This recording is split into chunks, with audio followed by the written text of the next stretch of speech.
మహాభారతం 93వ ఎపిసోడ్లోకి స్వాగతం. గత ఎపిసోడ్లో ధర్మరాజాదులకు మార్కండేయ మహర్షి పురాణ కథలను చెప్తూ 6 తలల కుమారస్వామి కథను కూడా చెప్తాడు. ఇక మిగతా కథను ఈ ఎపిసోడ్లో తెలుసుకుందాం. వనవాసం చేస్తూ మహర్షుల ద్వారా కథా కాలక్షేపం చేస్తూ అనేక మంది మహర్షులను కలిసి వారిని తమకు అనుకూలంగా చేసుకుంటూ పాండవులు కాలం గడుపుతుండగా అక్కడ హస్తినాపురంలో ధృతరాష్ట్రుడు ఒక బ్రాహ్మణుడిని పాండవులు ఇప్పుడు ఎక్కడ ఉన్నారు, ఎలా ఉన్నారు, ఏం చేస్తున్నారు అంటూ అడుగుతాడు. ఆ బ్రాహ్మణుడు అప్పుడే పాండవులు ఉన్న చోటు నుండి అక్కడికి వచ్చి ఉంటాడు. బ్రాహ్మణుడు పాండవులు అడవిలో పడుతున్న కష్టాలు, ద్రౌపది పడుతున్న కష్టాలు చెప్తాడు. అదంతా విని ధృతరాష్ట్రుడు ఈ పాపపు ఆలోచనలు చేసి మోసపు ఎత్తుగడులు వేసే శకుని, అసూయ దుర్మార్గం తప్ప మరొకటి ఆలోచించని దుర్యోధనుడి సొమ్ము తింటున్నందుకు దుర్యోధనుడిని నిరంతరం రెచ్చగొడుతూ తప్పుడు సలహాలు ఇస్తున్న కర్ణుడు కలిసి పాండవులను అడవులకు పంపారు.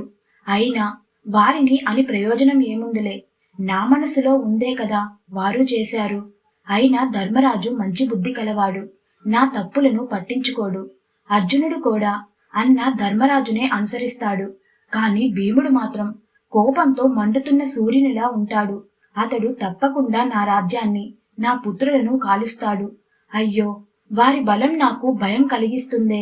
అంత బలవంతులతో నా కొడుకు ఇలాంటి తగాద పెట్టుకున్నాడే అని విచారించసాగాడు.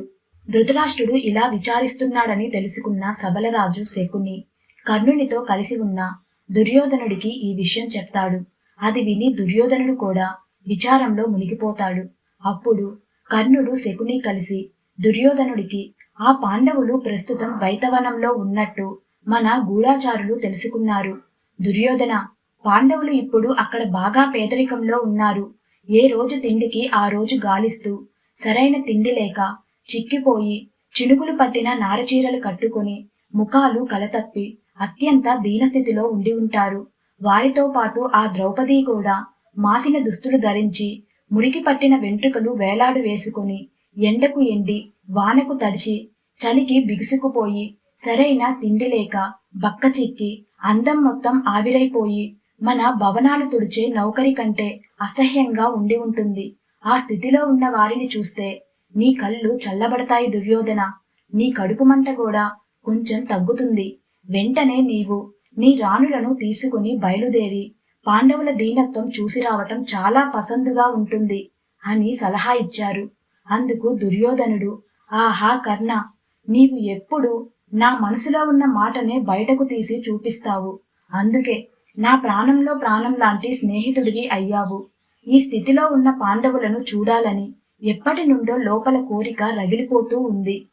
కాని అక్కడికి వెళ్ళడానికి గుడ్డిరాజు మనకు ఆజ్ఞను ఇస్తాడంటావా అని అడుగుతాడు. ఏం చెప్దామా, రాజును ఎలా ఒప్పిద్దామా అని ఒక రోజంతా ఆలోచించి ఒక ఉపాయం తట్టిన కర్ణుడు దుర్యోధనుడి వద్దకు వచ్చి, ద్వైతవనంలోనే మన ఆవుల కొట్టాలు ఉన్నాయి. ఆ కొట్టాలను పరిశీలించే నిమిత్తం అక్కడకు వెళ్దాం. అలా అని రాజును ఒప్పిద్దాం అని ఉపాయం చెప్తాడు కర్ణుడు.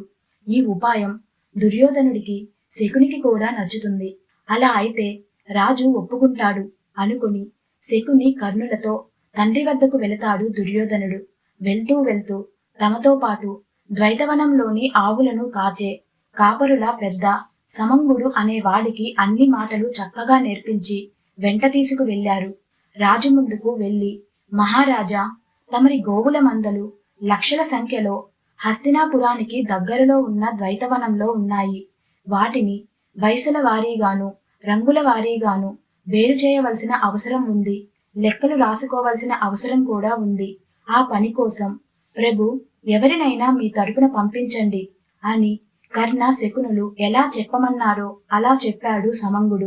ఆ పనికి తాము తమ రాణులతోనూ దాసదాసి జనులతోనూ సైన్యంతోనూ విహారంగా వెళ్లి ఆ పనిని చేసుకువస్తామని కర్ణ శకునులు దుర్యోధనుడి మాటగా ధృతరాష్ట్రుణ్ణి కోరారు. ఎంతో మంది సేవకులు, మంత్రులు ఆ పనిని చేయడానికి నియమించబడి ఉన్నారు. మీరెందుకు వెళ్ళటం అని అన్నాడు ధృతరాష్ట్రుడు. అలా అంటారేంటి రాజా, ఎవరి ఆస్తులు వారు ఒక్కసారైనా సరిగ్గా చూసుకోవాలి కదా.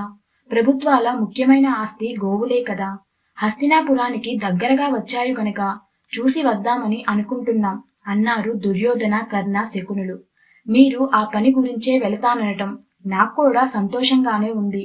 కాని గూఢాచారులు అందించిన సమాచారం ప్రకారం పాండవులు ఇప్పుడు అక్కడే ఉన్నారు. మీరు వారిని మోసపు జూదంలో ఓడించారు. అడవులకు పంపి కష్టపెడుతున్నారు. వారికి మీపై తప్పక కోపం ఉంటుంది. అప్పుడే వారు మహావీరులు. ఇప్పుడు అర్జునుడు దేవతల వద్ద అస్త్రశస్త్రాలు తెచ్చుకున్నాడు. ఇప్పుడు వారిని ఎదుర్కోవటం ఎవరితరం? పోని వారు ధర్మాత్ములు. వారంతట వారు ఇప్పుడు కూడా మీ పైకి దాడికి దిగరు అనుకున్నా మీరు తక్కువవారా? ఈ నిప్పొంటించే శకుని, ఎగదోసే కర్ణుడు తమ మానాన తాము ఊరుకుంటారా? వారితో ఏదో ఒక రకంగా గొడవకు దిగుతూ ఉంటారు. ఒకవేళ గొడవగాని జరిగితే అక్కడ మిమ్ములను ఎవరు కాపాడాలి? కొడుక దుర్యోధన, మహావీర కర్ణ, ఇదిగో అదే నా భయం అని అన్నాడు ధృతరాష్ట్రుడు. మంది మార్బలం, హస్తినాపుర మహాసైన్యం, తాను కర్ణుడు ఇటువైపు ఉండగా తాటాకులు కట్టుకుని ఎండకు ఎండి వానకు తడిసిన బాణాలు పట్టుకుని ఉన్న 5గురు అటువైపు ఉన్నారు. ఈ రాజేమో ఎంతసేపు పాండవులు వీరులు గెలిచేస్తారు అంటాడేమిటి? మా బలం మీద నమ్మకమే లేదేమిటి అని లోలోపల అనుకొని పైకి మాత్రం, తండ్రి నీకు మొదటి నుండి మా మీద ఇదే అభిప్రాయం ఉంది. సరే, అది అలాగే ఉండనివ్వండి. మేము పాండవులు ఉన్న వైపుకు ఎట్టి స్థితిలోనూ వెళ్ళము. వారితో అవసరంగా గాని అనవసరంగా గాని గిల్లికజ్జాలు పెట్టుకోము.